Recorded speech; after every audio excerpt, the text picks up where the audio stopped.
aparatito él nuevo que yo ni lo conocía. Lo dijo en televisión sin titubear. Saca Fidel la pistola y le da 4 en la masa, tú te das cuenta, de cuello a ombligo. Miguel Sánchez, alias el coreano, el hombre que adiestró militarmente a Fidel Castro en México en 1956, lanzó una acusación en la televisión de Miami en 2006. Fidel Castro, con la propia pistola de Sánchez, a un joven cubano en un campamento mexicano. Pero eso lo niega la historia oficial cubana. Fidel, si tú me estás oyendo, tú sabes que lo mató con la pistola mía, con la Luger mía. ¿Qué ocurrió realmente en el exilio mexicano entre 1955 y 1956?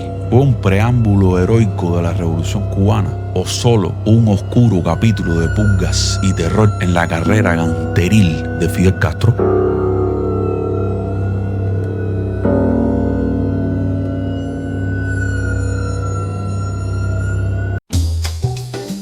Mayo de 1955. Cuba, la perla del Caribe, se ahoga bajo una crisis política. Gobierna el dictablando de Fulgencio Batista. 3 años antes, en marzo de 1952, había dado un golpe de Estado incruento, fracturando así la débil democracia cubana. Pero, demostrando que no tiene madera de tirano, convoca elecciones en noviembre de 1954 y sale electo con más del 50% de participación del padrón electoral. Eso sí, la mayoría de la oposición pacífica desconoce los resultados. Batista asume la presidencia de Cuba el 24 de febrero de 1955 y le dice a la oposición: he restablecido a plenitud la Constitución de 1940, así que no me pueden decir dictador. Además, dicta una amnistía que permite salir en libertad a este individuo de acá. El joven y fracasado abogado Fidel Castro, recién amnistiado tras el fallido asalto al cuartel Moncada, sabe que en Cuba no puede organizar una insurrección. En el país se respira cierto grado de recuperación económica y el malvado dictador acaba de dejar en libertad a todos sus opositores violentos. La población no está para inmolarse por gusto. Castro necesita calentar la calle, aunque tenga que acudir al terrorismo y enlutar a Cuba, pero ve que no es el momento. ¿Y qué hace entonces? Se marcha del país. El 7 de julio de 1955 llega a México con un objetivo: forjar un ejército en el exilio, una fuerza revolucionaria capaz de derrocar por las armas al malvado que le acaba de dar la libertad. Tremenda pieza este Fidel. México, con su histórica tradición de asilo político, se convierte en el crisol de la futura revolución cubana. Aquí se reclutan hombres, se buscan armas desesperadamente, se entrena para la guerra de guerrillas. Pero este exilio no es un camino de rosas, es un hervidero de conspiraciones, infiltrados de Batista y una disciplina implacable impuesta por un tipo autoritario y paranoico que no tolera fisuras en su naciente movimiento. En el video de hoy descubriremos la cara oculta de esa gesta mexicana, la historia no solo de la preparación para el Granma, sino también de los asesinatos y las purgas que marcaron a sangre y fuego el nacimiento del movimiento revolucionario 26 de julio.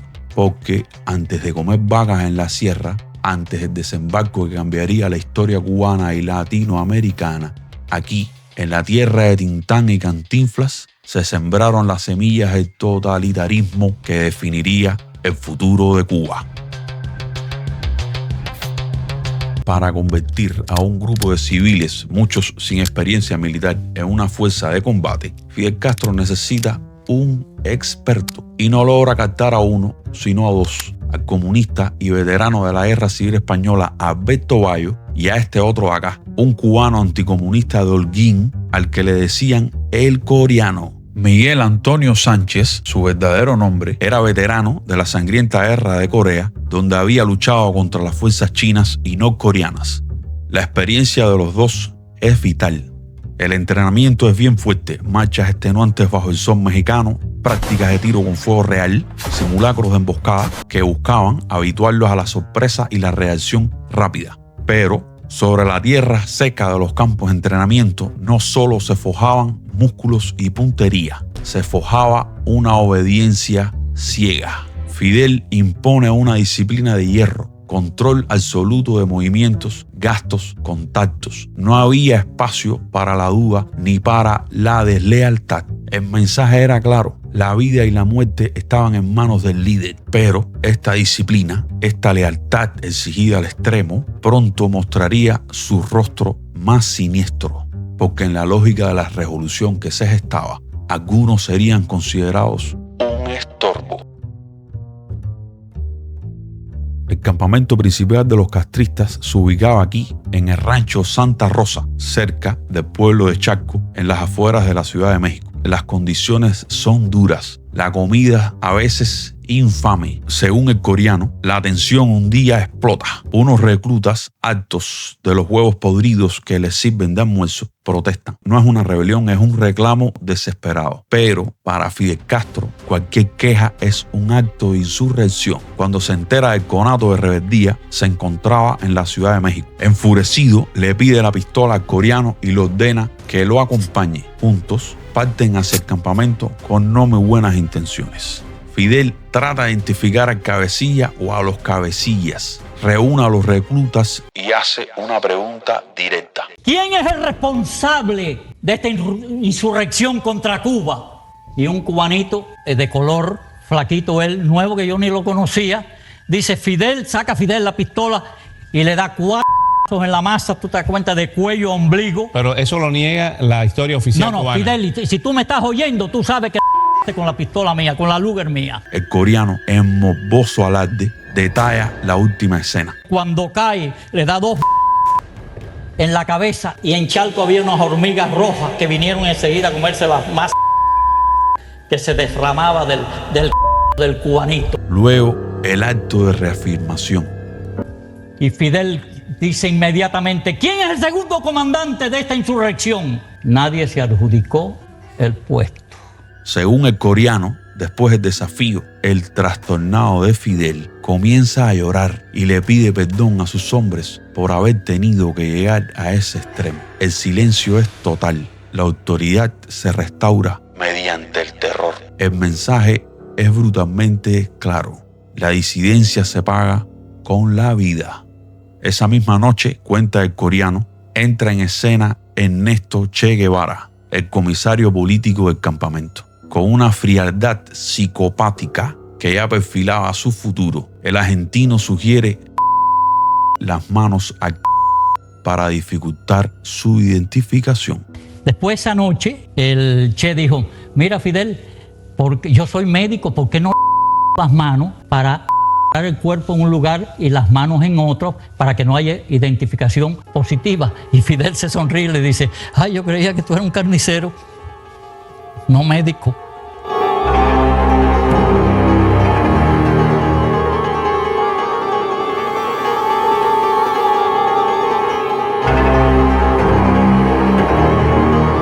El coreano además cuenta cómo el Che Guevara, santificado hoy por la izquierda como un modelo de justicia y libertad, le preguntaba a su entrenador cómo era la sensación de a otra persona.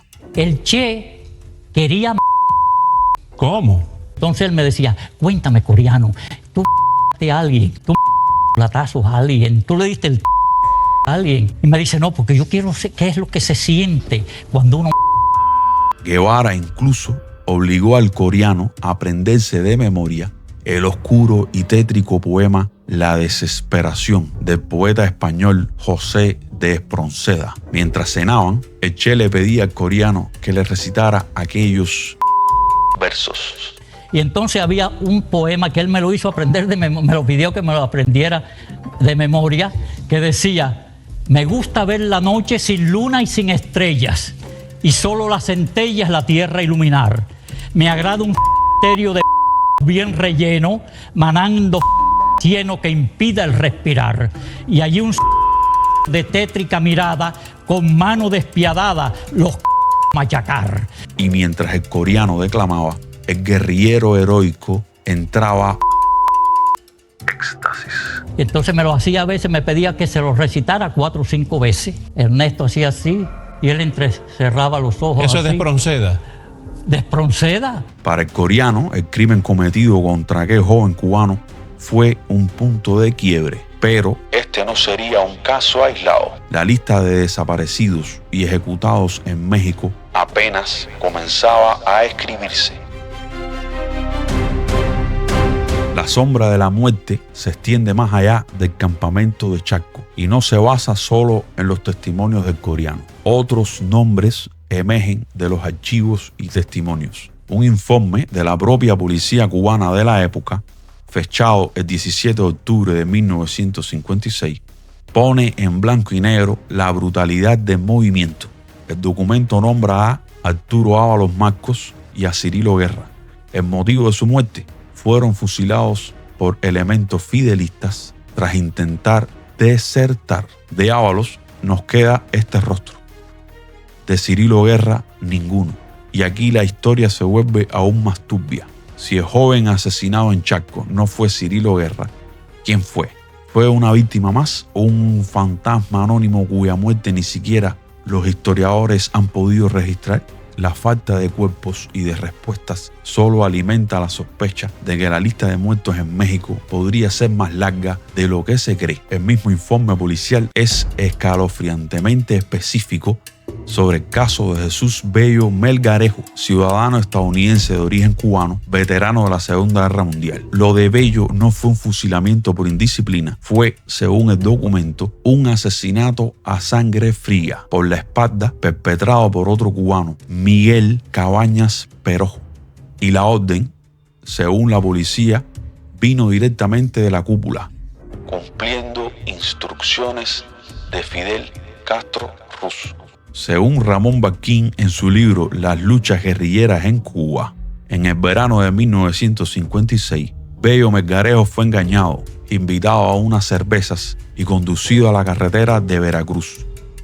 Allí, Miguel Cabañas le disparó un tiro en la nuca. Su cuerpo fue arrojado a un precipicio, al que solo llegaban los buitres y los coyotes. Según Barquín, Juan Manuel Márquez, segundo al mando de la futura expedición del Granma, al enterarse de este asesinato, tuvo una reacción patética. El verdugo, Miguel Cabañas, probaría unos meses después de su propia medicina. Sería liquidado tras el naufragio del yate Granma por la horma de su zapato, el teniente batistiano Julio Laurén. El coronel Orlando Piedra Negueruela informó a la prensa sobre estos fusilamientos en México, afirmando que Ábalos y Guerra fueron enterrados en el desierto de los Leones, aunque esto nunca fue plenamente verificado. La existencia de una justicia revolucionaria interna es confirmada por uno de los que ejercía de verdugo. Es este de acá, Universo Sánchez, escolta principal de Fidel Castro, jefe de una de las casas de seguridad y jefe del campamento en el rancho Santa Rosa, donde Fidel cometió su primer asesinato completamente verificado. Universo admitiría años después al historiador Tack Schultz la existencia de tribunales internos con la potestad de condenar a muerte por traición o contacto con el enemigo. Sánchez confirmó la ejecución de un espía infiltrado por Batista y del intento de ejecutar a otro recluta, Calixto Morales, por indisciplina.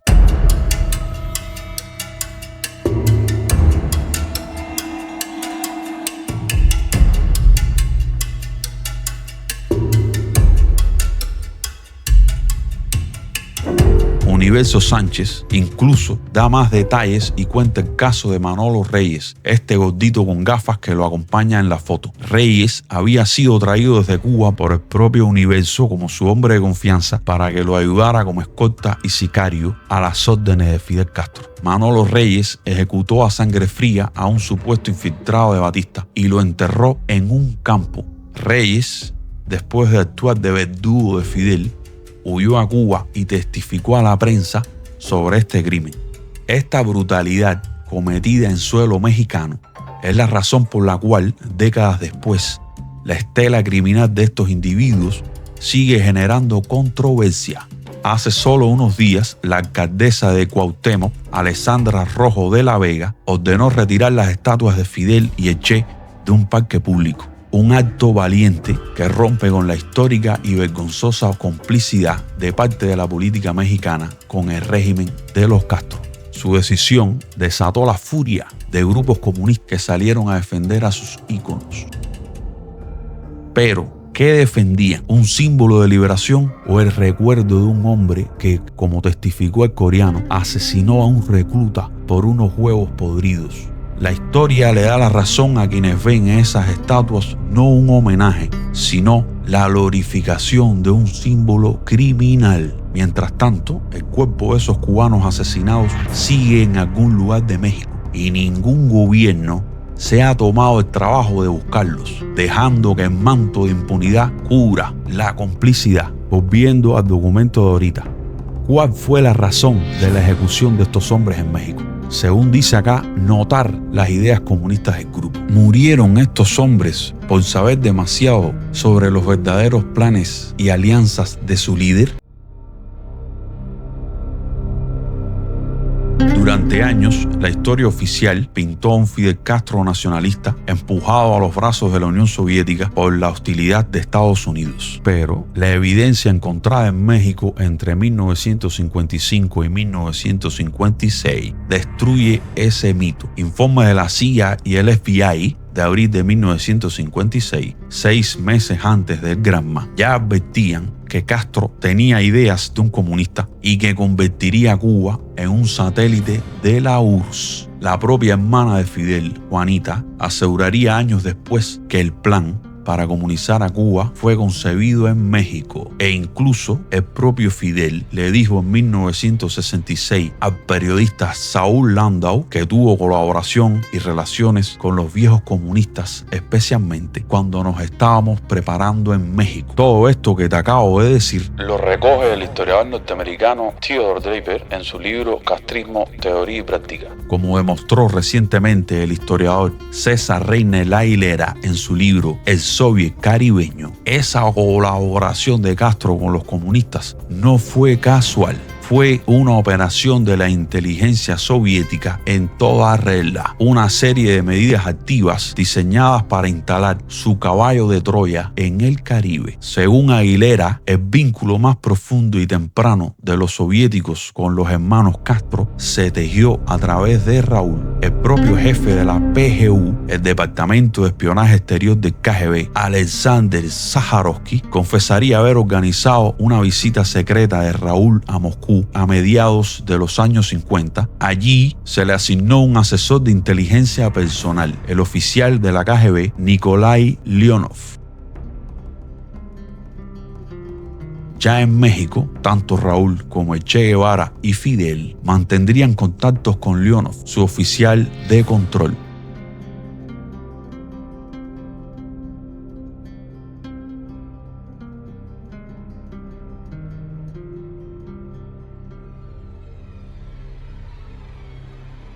Añade Aguilera que Castro es comunista secreto desde que estaba en la universidad, cuando se relacionó con estos 4 tipos de acá: Leonel Soto, Alfredo Guevara, Luis Mas Martín y Flavio Bravo, este último presidente de la Juventud Comunista y agente de la inteligencia soviética. Bravo, junto a este otro, Osvaldo Sánchez, el jefe del aparato militar y de inteligencia del Partido Comunista Cubano, visitaron a Castro en México entre septiembre y octubre de 1956. Aguilera nota que esa visita, contrario a lo dicho hasta hoy por los castristas, no fue para pedir que se pospusiera el desembarco del Granma, sino para coordinar acciones y actuar como poleas de transmisión entre los Castro y la inteligencia soviética representada por Flavio Bravo y Osvaldo Sánchez. Pero Fidel no delegaba los contactos a más alto nivel. Mientras su hermano se reportaba a la KGB, cultivaba una relación estrecha con otro agente de peso, Víctor Trapote. Lejos de ser un simple escultor, Trapote era un teniente coronel del GRU, el Servicio de Inteligencia Exterior del Ejército Soviético. Su rol era tan activo que fue detenido en México en julio de 1956, precisamente por sus actividades de enlace y recaudación de fondos para el movimiento 26 de julio. La alianza era tan real que incluso la inteligencia de Batista, en un informe de diciembre de 1956, ya la había detectado. La llamó una entente cordial entre Fidel y los comunistas. Pero este informe, escrito por el jefe del BRAC, el teniente coronel Leopoldo Pérez Cugil, iba mucho más allá. Desgranaba los conocidos antecedentes comunistas de Castro desde sus días universitarios. El documento detalla su participación en las células pro-marxistas junto a líderes comunistas como los ya mencionados Leonel Soto y Alfredo Guevara, su campaña activa por candidatos del Partido Comunista y, lo más revelador, su rol como informante en la expedición de Cayo Confites, pasando información al Partido Socialista Popular a través de Flavio Bravo, el presidente de la Juventud Socialista y agente soviético. Esto no era un pacto nuevo, era probablemente la continuación de una larga y estrecha militancia. Y esta bola escondida, este pacto secreto, Castro se la ocultó a todos, pero sobre todo se la ocultó a su principal financiero, Carlos Prío Socarrás. El presidente democrático, derrocado por Batista en 1952, era un feroz anticomunista. Carlos Prío fue la gallina de los huevos de oro de la insurrección contra el mulato de Banes. Prío empezó dándole a Castro los $50,000 para comprar el yate Granma. Después subió la parada y multiplicó exponencialmente la ayuda. Según un artículo de Miami Herald de 1977, la cifra que Prío terminaría dándole a Castro en su guerra contra Batista entre 1957 y 1958 superaría los $2 millones. Prío, el enemigo acérrimo de los comunistas en Cuba, estaba financiando, sin saberlo, a su verdugo.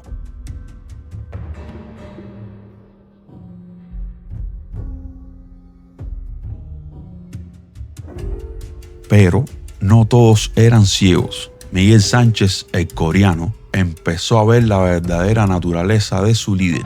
Ya no veía a un libertador, sino a un antropófago, un devorador de hombres. La frase que Castro le espetó un día lo marcó para siempre. Yo le dije, Fidel, ¿y por qué vamos a sacrificar a esos pobres hombres llenos de ilusiones solo por el hecho que no sean número uno? Óyeme, me mira como una fiera y me dice, oye, coreano, ¿y qué me importa la vida de 1 millón de cubanos con tal de lograr el fin que me propongo? Sánchez empezó a sentirse vigilado. Un amigo le advirtió. Los hermanos Castro lo consideraban muy bueno para la guerra, pero muy peligroso para la paz, pues él estaba contaminado por los ideales de Lincoln. Para los Castro, la libertad de pensamiento era una enfermedad que debía ser erradicada. Se enteró de que planeaban eliminarlo. Solo los detenía el hecho de que andaba acompañado de su familia. Al saberse sentenciado, el coreano no esperó. Huyó de México para salvar la vida y se dirigió a la República Dominicana con el fin de entrenar a otro ejército antibatistiano, uno financiado por su jefe, el anticomunista Carlos Prío. Tras su partida, el movimiento 26 de julio lo juzgó en ausencia. Fidel como juez, Raúl como fiscal. La sentencia: muerte por traición.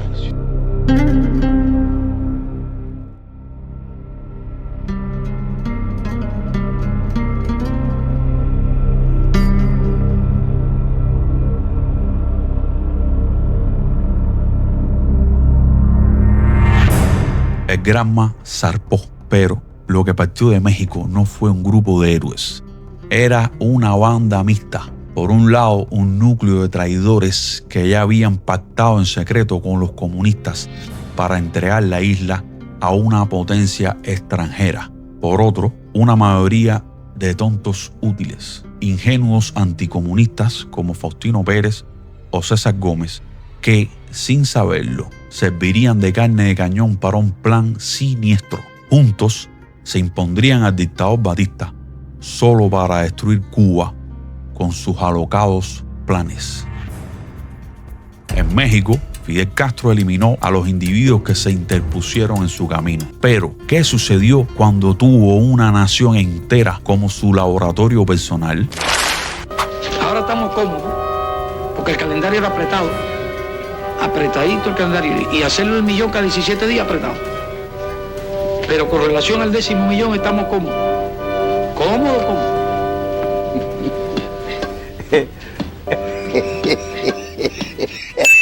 No te pierdas la continuación de esta historia. Hasta clic en el video que aparece en pantalla para descubrirlo.